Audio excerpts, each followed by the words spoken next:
Bon après-midi à tous. On est heureux de se retrouver, même sous ce temps fâcheux où nous avons dû nous abriter de la pluie. J'espère que vous avez pris un bon petit déjeuner, pas trop arrosé. Je me souviens d'avoir donné une série de conférences à Pau, et c'était très tôt après le petit déjeuner. Il faisait bien sûr très chaud, la température était bien différente de ce qu'elle est dans cet après-midi du jeudi de l'Ascension, et j'ai eu un auditoire comme jamais je n'en ai eu avant. Tout le monde appréciait ma prédication. Devant moi, je voyais les têtes qui approuvaient, qui descendaient, qui remontaient. Tout le monde approuvait, dans un demi-sommeil bien sûr, la prédication. Alors nous venons aux choses sérieuses et nous ouvrons à nouveau notre Bible. Je vais relire dans le premier livre des Rois au chapitre 17. J'attends que vous ayez ouvert votre Bible. Chapitre 17 du premier livre des Rois, et je reprends les quelques premiers versets. Élie, l'un des habitants de Galaad, dit au roi Akab: L'Éternel est vivant, le Dieu d'Israël dont je suis le serviteur. Il n'y aura ces années-ci ni rosée ni pluie, sinon à ma parole. La parole de l'Éternel fut adressée à Élie en ces mots: Pars d'ici, dirige-toi vers l'Orient et cache-toi près du torrent de Kérit qui est en face du Jourdain. Tu boiras de l'eau du torrent. J'ai ordonné aux corbeaux de te nourrir là. Il partit et fit selon la parole de l'Éternel, et il alla s'établir près du torrent de Kérit. Les corbeaux lui apportaient du pain et de la viande le matin, et du pain et de la viande le soir. C'était, je le rappelle, le premier pont aérien du monde. Et je continue, il buvait de l'eau du torrent, mais au bout d'un certain temps, le torrent fut à sec, car il n'était point tombé de pluie dans le pays. Voilà ce que nous avons médité ce matin. Et je continue. Je continue à lire, à partir du verset 8. Alors la parole de l'Éternel lui fut adressée en ces mots. Lève-toi, va à Sarepta, qui appartient à Sidon, et demeure là. Voici, j'ai ordonné à une femme veuve de te nourrir. Il se leva et il alla à Sarepta. Comme il arrivait à l'entrée de la ville, voici, il y avait là une femme veuve qui ramassait du bois. Il appela et dit, « Va me chercher, je te prie, un peu d'eau dans un vase afin que je boive. » Et elle alla en chercher. Il l'appela à nouveau et dit, « Apporte-moi, je te prie, un morceau de pain dans ta main. » Et elle répondit, « L'Éternel ton Dieu est vivant.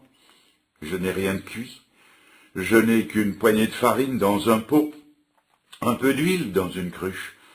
Et voici, je ramasse 2 morceaux de bois, puis je rentrerai, je préparerai cela pour moi, pour mon fils. Nous mangerons, et après nous mourrons. » Et il lui dit, « Ne crains point, rentre, fais comme tu l'as dit. Seulement, prépare-moi d'abord avec cela un petit gâteau, et tu me l'apporteras. Tu en feras ensuite pour toi et pour ton fils, car ainsi parle l'Éternel, le Dieu d'Israël. La farine qui est dans le pot ne manquera point, et l'huile qui est dans la cruche ne diminuera point, jusqu'au jour où l'Éternel fera tomber de la pluie sur la face du sol. » Elle alla, et elle fit selon la parole d'Élie. Et pendant longtemps elle eut de quoi manger, elle et sa famille aussi bien qu'Élie. La farine qui était dans le pot ne manqua point, et l'huile qui était dans la cruche ne diminua point, selon la parole que l'Éternel avait prononcée par Élie. Après ces choses, le fils de la femme, maîtresse de la maison, devint malade, et sa maladie fut si violente qu'il ne resta plus en lui de respiration. Cette femme dit alors à Élie, « Qu'y a-t-il entre toi et moi, homme de Dieu ? Es-tu venu chez moi pour rappeler le souvenir de mon iniquité et pour faire mourir mon fils ?» Il lui répondit, « Donne-moi ton fils. » Il le prit du sein de la femme, le monta dans la chambre haute où il demeurait, et le coucha sur son lit. Puis il invoqua l'Éternel et dit, « Éternel mon Dieu, est-ce que tu affligerais au point de faire mourir son fils, même cette veuve chez qui j'ai été reçu comme un hôte ?» Il s'étendit 3 fois sur l'enfant, invoqua l'Éternel et dit, « Éternel mon Dieu, je t'en prie, que l'âme de cet enfant revienne au-dedans de lui. » L'Éternel écouta la voix d'Élie, et l'âme de l'enfant revint au-dedans de lui, et il fut rendu à la vie. Élie prit l'enfant, le descendit de la chambre haute, dans la maison, et le donna à sa mère. Et Élie dit, « Vois, ton fils est vivant. » Et la femme dit à Élie, « Je reconnais maintenant que tu es un homme de Dieu, et que la parole de l'Éternel dans ta bouche est vérité. » C'est la question de la veuve qui va retenir toute notre attention cet après-midi. Toute la prédication va pivoter autour de cette question. Homme de Dieu, es-tu venu chez moi pour...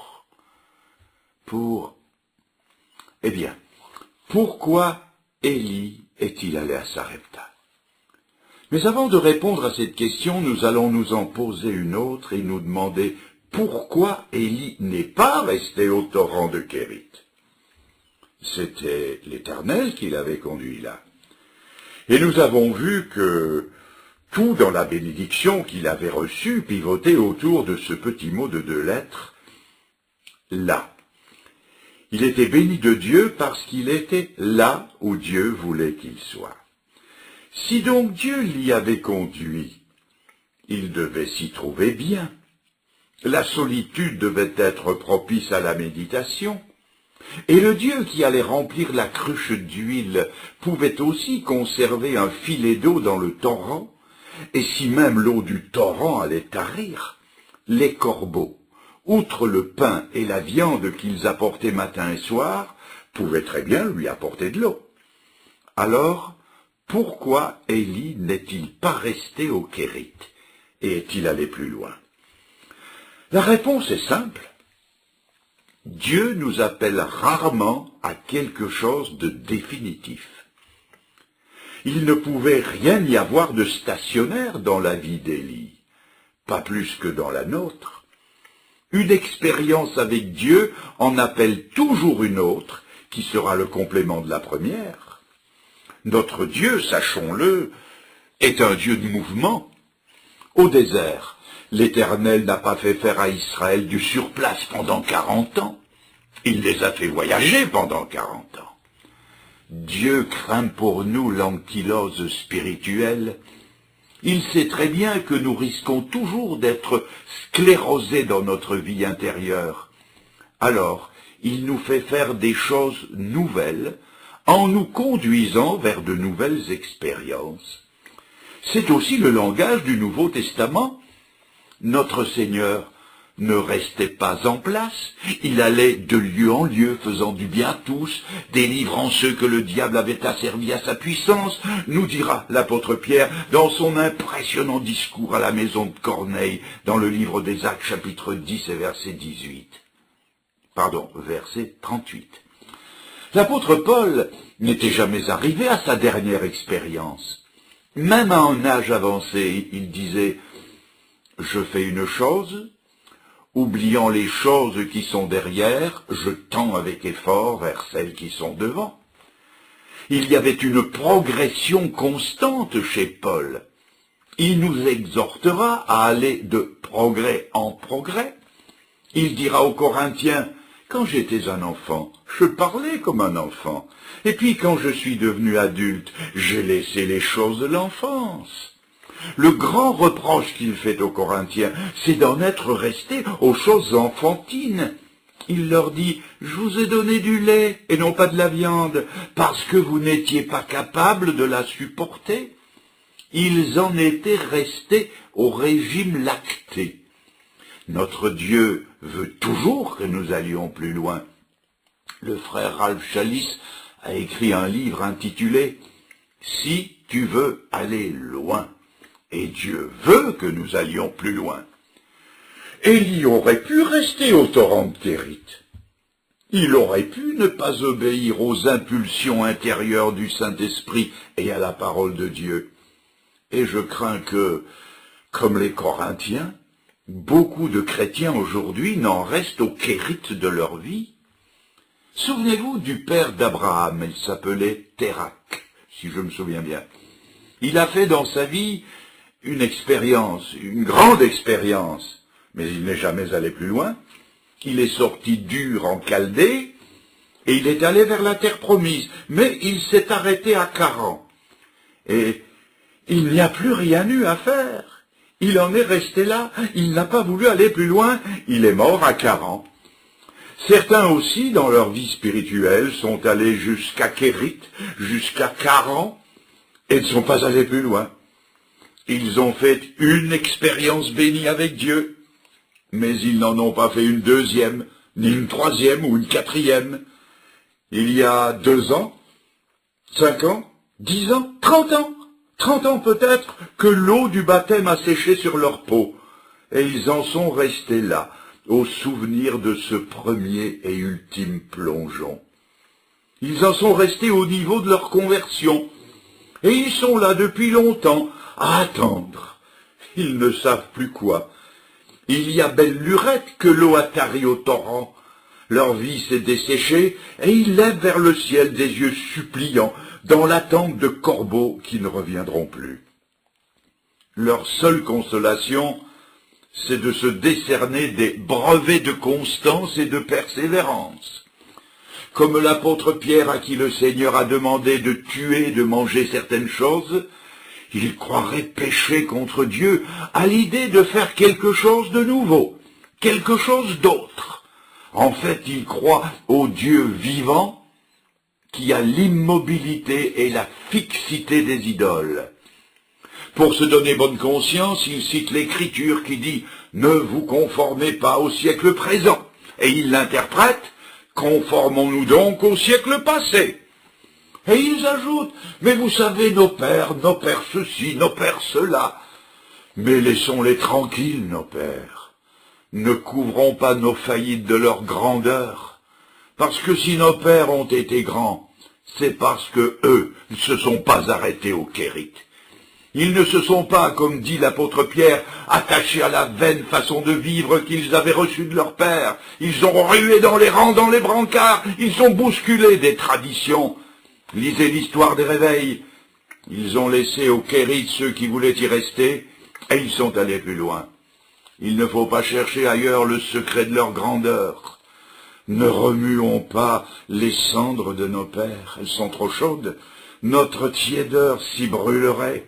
N'allons surtout pas les déranger dans leur tombe, parce que si nos pères se réveillaient, nous n'endormirions plus. Alors, la question qui se pose à nous, c'est, voulons-nous aller plus loin? Voulons-nous aller à Sarepta?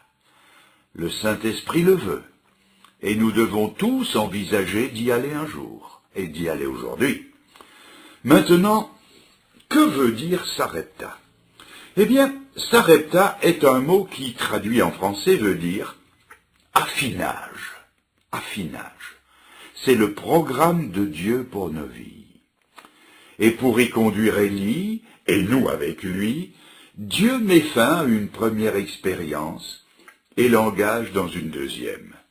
C'est pourquoi l'eau qui tarit est pour moi un aussi grand miracle que le pain et la viande que les corbeaux apportaient. Car l'eau qui s'arrête de couler au torrent va obliger Élie à aller plus loin. Et cela va coïncider avec les dernières tentatives de survie de cette pauvre femme. La première question a ainsi déjà reçu sa réponse. Pourquoi Élie n'est-il pas resté au Kérit? Parce que Dieu voulait qu'il aille plus loin. Maintenant, la deuxième question est pour nous celle que la veuve a posée. Homme de Dieu, es-tu venu ici pour... Pourquoi? Eh bien, il est venu pour elle. Ce n'est pas pour lui seulement, mais c'était aussi pour elle. Voyez-vous, toutes les expériences spirituelles que Dieu nous fait faire, ce n'est pas pour que nous nous en emparions en avare, mais pour que nous en fassions profiter d'autres. Il n'est pas d'expérience avec Jésus-Christ, si intime fût-elle, qui ne soit profitable aux autres autant qu'à nous-mêmes. Les victoires que nous remportons dans le secret de notre cœur ont une répercussion sur l'influence que nous avons sur les autres. C'est pourquoi il vaut la peine de remporter des victoires là où les hommes ne voient pas. Dieu en tire sa louange, nous en tirons un bienfait, et les autres un avantage, car la Bible dit, en Romains 14, verset 7, que nul ne vit pour lui-même. Le livre des Proverbes, au chapitre 16 et verset 4, dit que Dieu a tout fait avec un but. Par exemple, quand Dieu sauve quelqu'un, il n'arrête pas son salut à lui-même.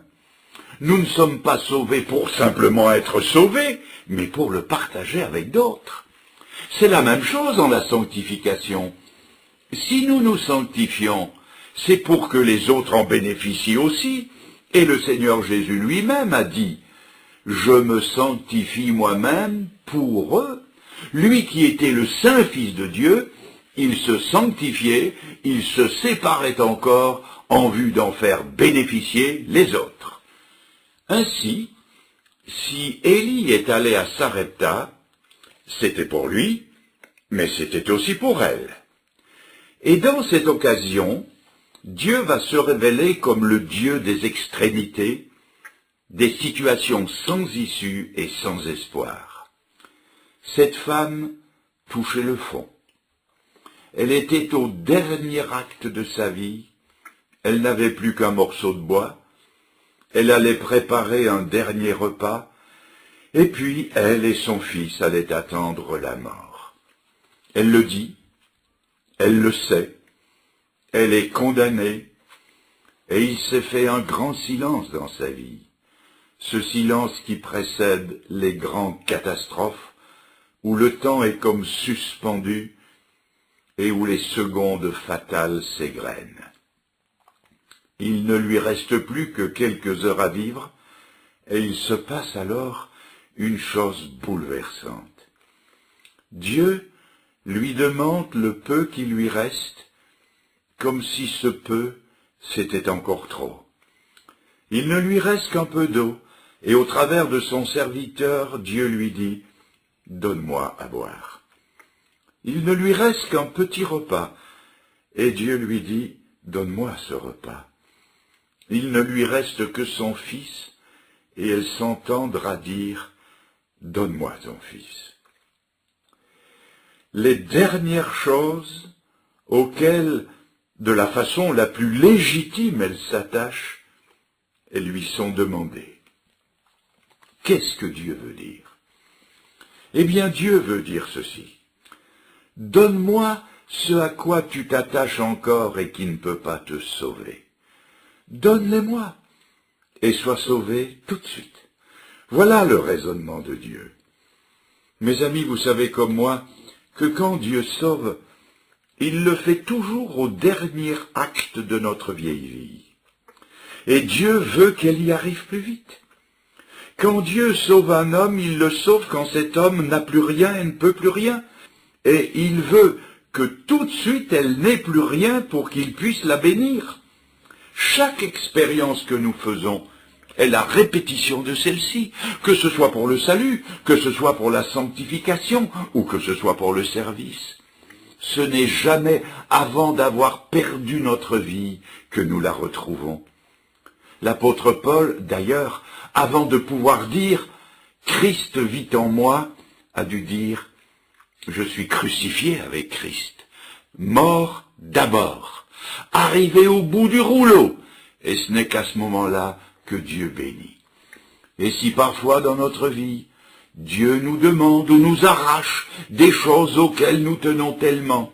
C'est afin que, arrivant plus vite au bout de nous-mêmes, nous arrivions plus vite dans la bénédiction de Dieu. Troisième question.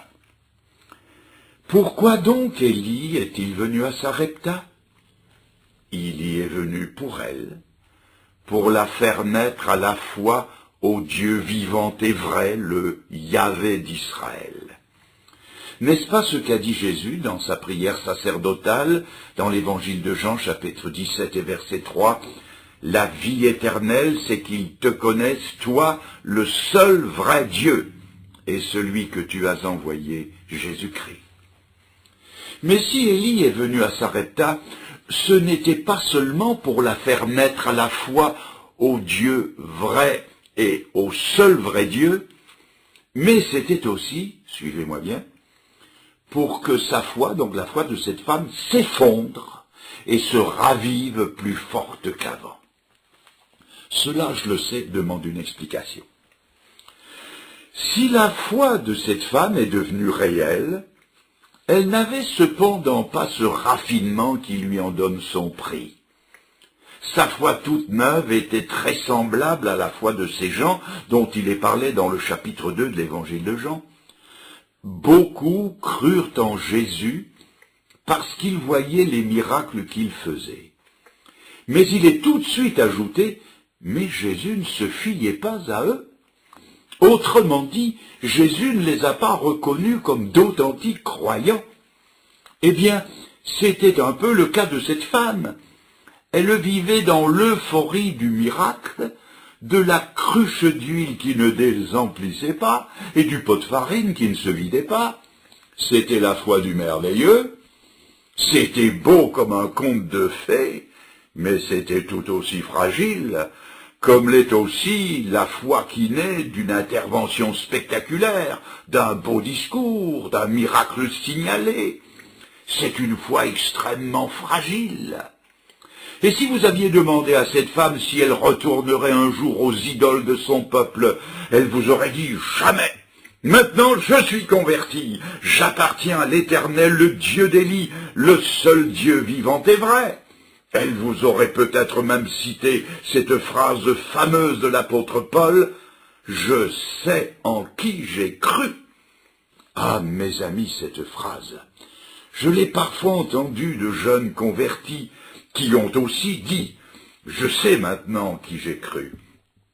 Et chaque fois que je l'ai entendue, j'ai tremblé pour eux. Savez-vous pourquoi? Parce que quand l'apôtre Paul a dit cette phrase, il n'était pas au bout de sa vie chrétienne.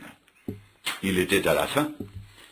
Ce n'était pas une foi dont il disait qu'elle était à toute épreuve, mais c'était chez lui une foi qui avait été mise à l'épreuve. Et ayant été mise à l'épreuve, il pouvait alors dire « Je sais en qui j'ai cru ».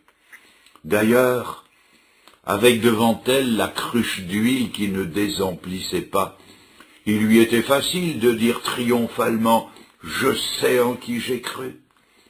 Mais avec le cadavre de son fils devant elle, où est sa belle foi de tout à l'heure? C'est comme l'apôtre Pierre, qui dans une superbe confession de foi dit « Seigneur, je suis prêt à aller avec toi en prison et à la mort ». Mais où était passée sa foi devant les serviteurs du souverain sacrificateur quand on lui a dit « Toi aussi tu étais avec cet homme ». Il a dit non, une première fois, et une deuxième fois, et une troisième fois. Où étaient les belles paroles qu'il avait prononcées quelques heures auparavant? Sa foi a craqué. De même, que dit maintenant cette femme? Elle dresse contre son bienfaiteur un doigt accusateur. De quel œil regarde-t-elle maintenant le serviteur de Dieu? Je vous le demande, où sont l'huile et la farine d'hier? Non, mes amis, une foi non affinée a tôt fait d'oublier les bienfaits de Dieu. Une foi non affinée fluctue sur les impressions du moment. Une foi qui n'a pas été affinée est sur les hauteurs quand tout va bien, et elle est dans le tombeau dès que tout va mal. L'apôtre Paul, lui, avait une foi quasi insensible aux changements de circonstances. La prison n'était pas faite pour démonter sa foi. Dans la prison de la ville grecque de Philippe, lui et son compagnon Silas chantaient des cantiques. Et quand plus tard il sera tout seul dans l'un des donjons de l'empereur romain Néron, il écrira une de ses lettres, les lettres de prison, la lettre aux Philippiens, où constamment il parlera de joie, et même lorsqu'il va rencontrer la plus terrible épreuve de sa vie, qu'il sera traduit devant le tribunal romain qui va le condamner à mort, et qu'il devra dire « Tous m'ont abandonné, je suis resté seul », il ajoutera cependant « Mais le Seigneur s'est tenu tout près de moi. Sa foi est restée ferme et sereine, comme le ciel quand il est bleu. » Donc, Élie était venu pour qu'elle naisse à la foi, pour que sa foi s'effondre et pour qu'elle renaisse plus forte qu'avant. Nous posons maintenant une quatrième question. Pourquoi Élie est-il allé à Sarepta? Eh bien, pour qu'il y ait correspondance. Je dis bien correspondance entre la femme et le lieu qu'elle habitait. Savez-vous pourquoi la foi de cette femme devait s'affiner? Mais justement, parce qu'elle était de Sarepta, et que Sarepta veut dire affinage. Avez-vous remarqué que nous associons toujours les personnes avec le lieu d'où elles viennent? Et nous nous attendons à ce qu'il y ait correspondance entre le lieu et la personne. C'est ainsi que quand nous rencontrons des amis marseillais, je sais qu'il y en a quelques-uns parmi nous aujourd'hui, nous nous attendons à ce qu'ils aient l'accent. Nous comprendrions mal et nous serions déçus qu'il n'y ait pas un peu de soleil dans leur langage. Il doit nécessairement y avoir correspondance. C'est vrai quand on rencontre des gens de Touraine qui se targuent de parler le français le plus raffiné avec le meilleur accent. On s'attend à ce qu'ils aient maîtrisé leur syntaxe. Il doit y avoir une correspondance, un affinage linguistique. Et de même, quand les gens de l'extérieur nous regardent, nous côtoient et nous écoutent, il est normal qu'ils s'attendent à ce que nous ne soyons pas moins grands que notre profession de foi. En outre, le nom de chrétien que nous portons aussi celui de citoyen des cieux. Est-ce qu'il y a correspondance? Dites-moi, chez cette femme, qu'est-ce que le mot Sarepta représentait dans sa vie? Ça ne représentait rien. Elle avait vécu toute sa vie à Sarepta sans que jamais il y eut correspondance entre elle et sa ville. Et même quand elle est venue à la connaissance du vrai Dieu, il n'y avait aucune réciprocité. Or, Dieu voulait que Sarepta ait une résonance de vérité dans sa vie, comme dans la nôtre.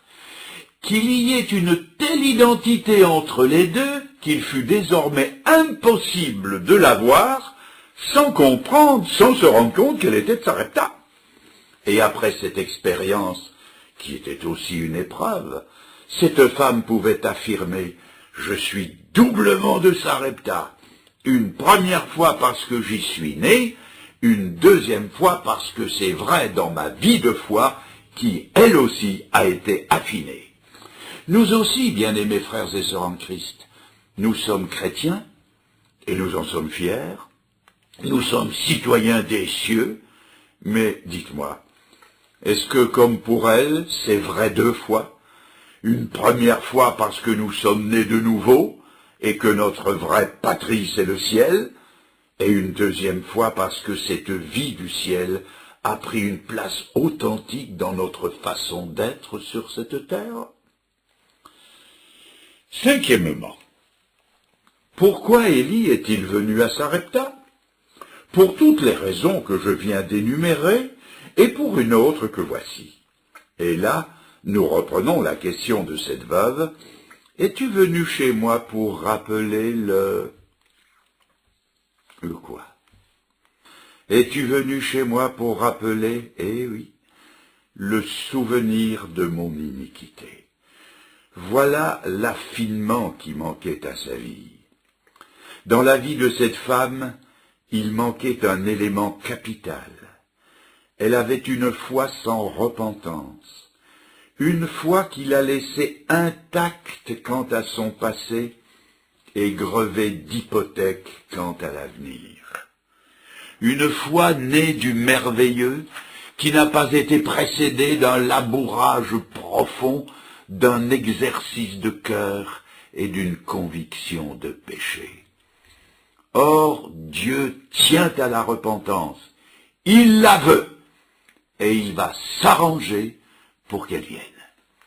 Souvenez-vous des frères de Joseph, ce Joseph qu'ils avaient jeté dans une citerne vide et qu'ils avaient vendu à une caravane d'Arabes qui passait par là. Bien des années plus tard, quand ils se présentent devant le premier ministre du Pharaon, qui n'est autre que leur frère Joseph qu'ils ne reconnaissent pas, ils se font passer pour des braves gens, nous sommes des honnêtes gens.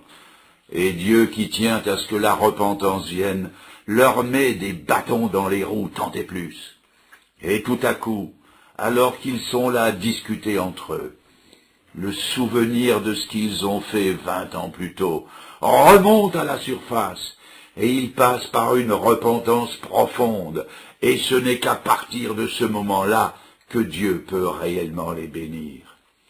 Souvenons-nous que si Dieu a conduit Israël pendant 40 ans dans le désert, c'était pour que le peuple connaisse les choses qu'il y avait dans son cœur. Et nous avons tous besoin de savoir ce qu'il y a dans notre cœur. Mes amis, je voudrais vous livrer ici les expériences d'un évangéliste. Je regrette que dans nos campagnes d'évangélisation, et malgré la prédication la plus fidèle qui soit, il y ait si peu de conversion dans les larmes et dans la repentance. Je vois avec tristesse des gens lever la main pour dire qu'ils se convertissent à Christ. Et c'est tout juste si ce n'est pas en riant et en chantant qu'ils le font. Non, non, on n'entre pas dans le royaume de Dieu en riant et en chantant, mais sinon en pleurant, tout au moins dans le brisement que provoque la repentance des péchés passés. Certes, je n'oserais pas dire qu'ils ne sont pas sauvés, mais je remarque que tout au long de leur vie, ça ne marche pas. Ils ont toujours besoin de cure d'âme, ils ont toujours besoin d'un soutien spirituel, toujours besoin d'un conducteur de leur foi, parce qu'ils n'ont pas fait l'expérience décisive de la repentance par la conviction de péché, et n'ayant pas été brisés une bonne fois, Dieu est obligé de les casser tout au long de leur vie. Quand l'apôtre Paul a été terrassé sur le chemin de Damas, ça a été fait une fois pour toutes. Combien de serviteurs de Dieu, de grands prophètes de Dieu, ne pourraient-ils pas dire, oui, c'est vrai, lorsque je me suis converti, j'ai pleuré sur mes péchés. J'ai saisi le salut de Dieu comme un noyé saisit une bouée de sauvetage. Je ne me suis pas converti dans la joie, mais dans les larmes. Quand le travail de labourage de l'âme est fait une bonne fois pour toutes, croyez-moi, on n'a plus jamais à y revenir. Ah, mes amis, le passé, ce passé-là n'est jamais mort, et il revit toujours. Il ressurgit à la première épreuve, tant qu'il n'a pas été confessé aux pieds du Seigneur Jésus. Et croyez-moi, l'expérience m'a prouvé qu'il peut se passer bien des années avant qu'un homme se souvienne de ses péchés. J'ai connu des chrétiens qui ont dû attendre leur lit de mort pour se souvenir de leurs iniquités, et ça a été le terrible réveil avant le grand sommeil. Je le répète, Dieu la veut, cette repentance, et il s'arrangera pour qu'elle vienne. Chez certains, elle vient avant la conversion, c'est la norme. C'est Jean-Baptiste qui vient d'abord avec le message de repentance pour préparer les cœurs à prendre le chemin du Seigneur. Chez d'autres, repentance et foi viennent simultanément. Et dans d'autres cas, hélas, la repentance vient après. Mais Dieu veut qu'elle vienne afin que nous puissions nous frapper la poitrine à temps, afin que nous puissions nous juger à temps, afin, dit l'apôtre Paul, de ne pas être jugés avec le monde. Je vais maintenant poser une question. Est-ce qu'un chrétien peut vivre sa vie chrétienne pleinement avec un péché non jugé? Vivre, c'est beaucoup dire. Disons qu'il peut vivoter, mais il ne peut pas entrer dans la plénitude de Dieu, et il traînera avec lui toute sa vie une lourde hypothèque qui l'empêchera de saisir la bénédiction de Dieu. Ce que Dieu veut, c'est lever l'hypothèque dans la vie de cette femme comme dans la nôtre, et la faire entrer immédiatement dans la pleine étendue de sa bénédiction. Eh bien, si c'est à ce prix que je dois entrer dans la bénédiction de Dieu, je vais dire, et vous allez dire avec moi, que ce terrible souvenir vienne et qu'il vienne sans tarder, car au travers de mes larmes, je pourrai encore l'accueillir comme une délivrance et la mettre au nombre de mes bénédictions. Sixièmement, être nourri par une veuve et qui de surcroît était pauvre, il y avait là de quoi humilier le grand prophète d'Israël. Mais, voyez-vous, frères et sœurs, Dieu veut que l'humilité habite dans tous les grands caractères. Dans le livre des Proverbes, il est écrit « L'humiliation précède la gloire ». Élie ne fut vraiment grand que lorsqu'il consentit à être petit et à prendre la nourriture du bec des corbeaux, puis de la main de la veuve. S'il est un péché capital sur lequel Dieu ne passera jamais dans le ministère de ses serviteurs, c'est l'orgueil. Et je bénis Dieu de ce que, immédiatement après ma conversion, alors que j'étais, et le mot n'est pas trop fort, alors que j'étais pourri d'orgueil, Dieu n'a pas attendu 3 mois pour me casser complètement. Et croyez-moi, ça a été terrible. C'est une épreuve qui a duré des années. Mais si Dieu ne m'avait pas brisé, il aurait été obligé de me mettre sur la touche. Alors le Seigneur veut, et il s'y emploiera pour que, je le répète, l'humilité habite dans tous les grands caractères. Septièmement, Élie est venu à Sarepta parce que si, au torrent de Kérit, il avait appris la leçon de la dépendance des corbeaux, quand les corbeaux sont partis, il ne leur devait rien, puisqu'ils n'étaient après tout que des corbeaux. Mais après avoir appris la dépendance, ici à Sarepta, il va apprendre la grande leçon de l'interdépendance, où la veuve ne vivra que par lui et lui par elle. Celui qui fait le miracle et celle qui en vit tirent leur subsistance du Seigneur et l'un de l'autre. Et cela préfigurera l'interdépendance du corps de Christ, où la tête ne peut pas dire aux pieds « parce que tu n'es qu'un pied, j'ai pas besoin de toi », où l'œil ne peut pas dire à la main « parce que tu n'es qu'une main, je n'ai pas besoin de toi ». Cela veut dire que nous avons tous besoin les uns des autres. Le plus grand a besoin du plus humble, je répète là, le plus grand a besoin du plus humble et vice-versa. Dans l'assemblée, dans l'église où nous sommes, il n'est pas un membre de cette assemblée, de cette église, qui doit être rejeté ou méprisé. Il a sa place dans le corps de Christ. Élie est aussi venu à Sarepta pour être comme son maître. Lui qui était riche, le maître, il s'est fait pauvre. Lui, Jésus, qui possédait tout l'or du monde, 1000 troupeaux sur les montagnes, la Bible dit qu'il était suivi de quelques femmes qui l'assistaient de leurs biens. Et la Bible nous apprend que le serviteur n'est pas plus grand que son maître. Et si Jésus a dépendu de quelques femmes, Élie aussi a dû dépendre de cette veuve de Sarepta. Élie est aussi venu à Sarepta pour que Jésus puisse dire quelques siècles plus tard ce qui est écrit dans l'évangile de Luc. Il y avait beaucoup de veuves en Israël du temps d'Élie le prophète, mais Élie ne fut envoyé vers aucune d'elles, si ce n'est vers celle de Sarepta. Et ces paroles sont un avertissement pour les privilégiés qui connaissent le nom du Seigneur, mais qui vivent sans se soucier de ses lois. Cela nous apprend que Dieu n'est pas lié et que sa grâce peut passer à d'autres. Sérieux avertissement pour les enfants de chrétiens. La position de priorité qui est la leur peut être détournée et passée à d'autres. Jésus a dit aux Juifs qui se croyaient enfants d'Abraham par la simple filiation physique, de ces pierres Dieu peut susciter des enfants à Abraham. Le Seigneur a encore dit, il en viendra de l'Orient, de l'Occident, du Nord et du Sud, qui seront à table avec Abraham, et les enfants du royaume seront jetés dehors. Huitièmement, si Élie est venu à Sarepta, c'est pour que lui aussi se pose la question « Pourquoi ?»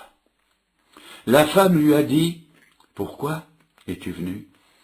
Et il s'est posé la même question.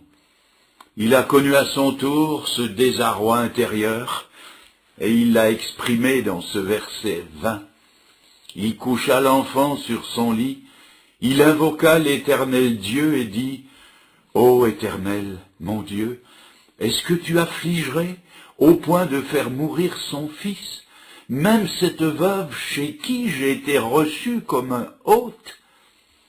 Élie a dû se poser lui aussi des questions quand il a vu la mort de cet enfant.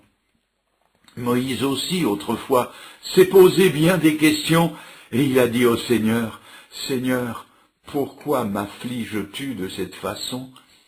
Pourquoi n'ai-je pas trouvé grâce à tes yeux ?» Et Élie n'a pas pu répondre au pourquoi de la veuve. Il avait assez de pourquoi à poser et à se poser. Il est monté avec le cadavre de l'enfant, et là, seul devant Dieu, il lui a dit, « Seigneur, pourquoi? Pourquoi ?» Et moi aussi, rien que dans mon ministère, que de questions n'ai-je pas posées au Seigneur? Pourquoi, Seigneur, le message de vie doit-il être accompagné d'une expérience de mort? Cette parole d'Adolphe Monod, qui a dit « Oh, la croix !» de la prédication de la croix. Pourquoi, Seigneur, as-tu confié un message de vie qui ne se manifeste que hors de la mort? Seigneur, pourquoi as-tu confié à tes serviteurs un message qui, par certains côtés, ne plaît ni à celui qui le dit, ni à celui qui l'entend?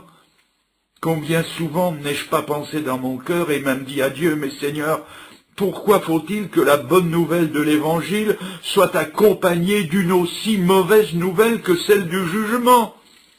Seigneur, pourquoi me fais-tu caresser les gens à rebrousse-poil? Ils sont comme des chats remplis d'électricité et ça griffe parfois. Mais Dieu l'a voulu ainsi. Il a voulu que ce soit hors de la mort que se manifeste la vie. C'est sur un message de jugement de péché et de repentance que vient alors, et seulement alors, se greffer le message du pardon et de l'offre de la grâce de Dieu. Neuvièmement, pourquoi Élie est-il allé à Sarepta? Eh bien, il y est allé pour la postérité. Je souligne le mot pour la postérité. Il est surprenant de constater qu'il y a une similitude extraordinaire entre le miracle accompli par Élie et le miracle accompli par son successeur Élisée. Cela nous est rapporté dans le 2e livre des Rois, au chapitre 4 et au verset 33. Je vous lis. Élisée entra et ferma la porte sur eux deux, c'est-à-dire l'enfant qui est mort et lui. Et il pria l'Éternel, il monta et se coucha sur l'enfant, et mit sa bouche sur sa bouche, ses yeux sur ses yeux, ses mains sur ses mains, il s'étendit sur lui, et la chair de l'enfant se réchauffa, Élisée s'éloigna, alla çà et là par la maison, puis remonta et s'étendit sur l'enfant, et l'enfant éternua cette fois, et il ouvrit les yeux. Ce miracle est presque une copie du premier, et on peut en déduire aisément qu'Élisée a trouvé dans la façon de faire de son père spirituel une inspiration quant à la marche à suivre. Dans une heure critique, toute pareille à celle-ci, il n'a plus eu qu'à suivre les jalons qui avaient été posés par Élie. Élie lui avait légué un trésor qui ne se comptait pas en or ou en argent, mais en exemple. Déjà une première fois, quand Élie a traversé le Jourdain, et qu'Élisée a vu les chars et les chevaux de feu emporter son maître au ciel, Élisée s'est retrouvé tout seul avec à ses pieds le manteau d'Élie. Ce manteau avait frappé le Jourdain, et le Jourdain s'était fendu. Élisée s'est écrié « Où est le Dieu d'Élie ?» Il a repris le manteau, en a frappé le Jourdain, et le miracle s'est reproduit. Ici aussi, il se souviendra de celui qui est passé par là, et il s'inspirera du modèle qui lui a été laissé. Donc on peut dire qu'Élie est venu à Sarepta pour la postérité. C'est pourquoi, frères et sœurs, nous devons veiller à bien vivre notre vie chrétienne, parce que nous jetons sur ceux qui nous suivent une influence dont ils ne se rendent peut-être pas toujours compte, qu'ils rejettent même. Mais quand viendront les grandes crises de la vie, lorsqu'à leur tour ils se trouveront désemparés, ils se souviendront des exemples qu'ils ont vus, des pensées dont nous les avons entretenues, des prières dont nous les avons entourées, et alors le Saint-Esprit viendra illuminer leur vie, et ils s'écrieront comme Élisée, « Où est le Dieu d'Élie? Où est le Dieu de mon père? Où est le Dieu de ma mère? Où est le Dieu de mes anciens? Où est le Dieu de mon Église ?» Et pour certains d'entre eux, ce sera l'occasion de retrouver le chemin qui conduit à la maison du Père. Jésus nous a laissé un modèle, est-il écrit, pour que nous suivions ses traces, pour recevoir l'illumination, pour savoir ce qu'il faut faire. Après 20 siècles, des millions d'hommes regardent encore à Jésus-Christ pour savoir comment se conduire dans les circonstances difficiles de la vie. Nous arrivons à la fin de cette étude, à la fin de cette journée de l'Ascension. Avec la veuve, nous avons posé la question « Pourquoi es-tu venu ici ?» Nous avons vu, je récapitule, nous avons vu qu'Élie est allé à Sarepta par obéissance à un Dieu de mouvement. Deuxièmement, qu'il y est venu non pas pour lui seulement, mais pour elle, pour qu'elle naisse à la fois au Dieu vivant et vrai. Troisièmement, pour que la foi de cette femme s'effondre, puis s'affine. Quatrièmement, pour qu'il y ait correspondance entre elle et le lieu qu'elle habitait. Cinquièmement, pour lui révéler l'iniquité de sa vie et lever les hypothèques qu'elle traînait avec elle. Sixièmement, pour qu'Élie apprenne la leçon de l'humilité. Septièmement, pour qu'Élie expérimente plus que la dépendance, mais l'interdépendance. Huitièmement, pour se poser à son tour la question « Pourquoi ?» Neuvièmement, pour la postérité. Nous allons poser une 10e et dernière question. Pourquoi Élie est-il allé à Sarepta? Le livre des Proverbes nous dit que Dieu a tout fait avec un but, et ce but nous est rapporté dans la première lettre aux Corinthiens au chapitre 10. Toutes ces choses leur sont arrivées pour nous servir d'exemple. Toutes ces choses leur sont arrivées pour nous.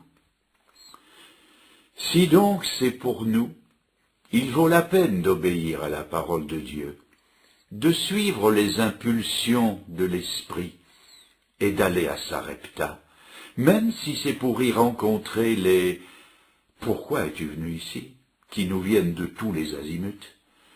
Car outre le fait que cette histoire se termine d'une façon heureuse, Sarepta, c'est une étape inévitable, indispensable, sur le chemin qui conduit à un service plus grand, et finalement aux chars et aux chevaux de feu.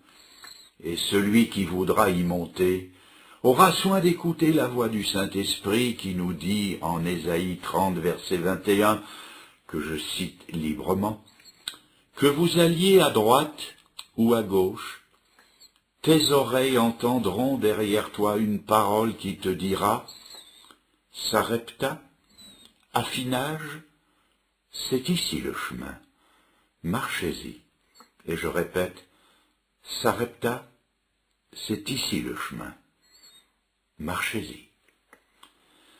Inclinons-nous à présent dans la prière. Seigneur, tu nous donnes dans ta parole des exhortations tellement substantielles, elles se révèlent être d'une envergure exceptionnelle. Tu ne veux pas que nous nous contentions de médiocrité, que nous nous arrêtions à une première expérience, et qu'ayant commencé par l'esprit, nous finissions par la chair. Tu fais passer devant nous un épisode de la vie de ton serviteur qui nous invite à aller plus loin, jusqu'à Sarepta, et avec toi. Seigneur, tiens-nous sous l'influence sanctifiante de ces vérités que nous donne ta parole. Par l'action de ton esprit, poursuis et complète cet affinage que tu as commencé en nous. Achève ton œuvre dans nos vies jusqu'à ce qu'elle ait cette qualité de foi qui a du prix à tes yeux. Seigneur, nous allons nous séparer, nous allons reprendre nos voitures, les cars qui nous ont amenés, nous allons quitter la grande foule pour retrouver le petit nombre.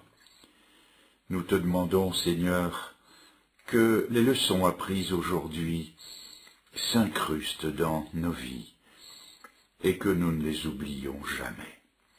Nous te le demandons ensemble, au nom de celui que tu nous as donné, le Seigneur Jésus.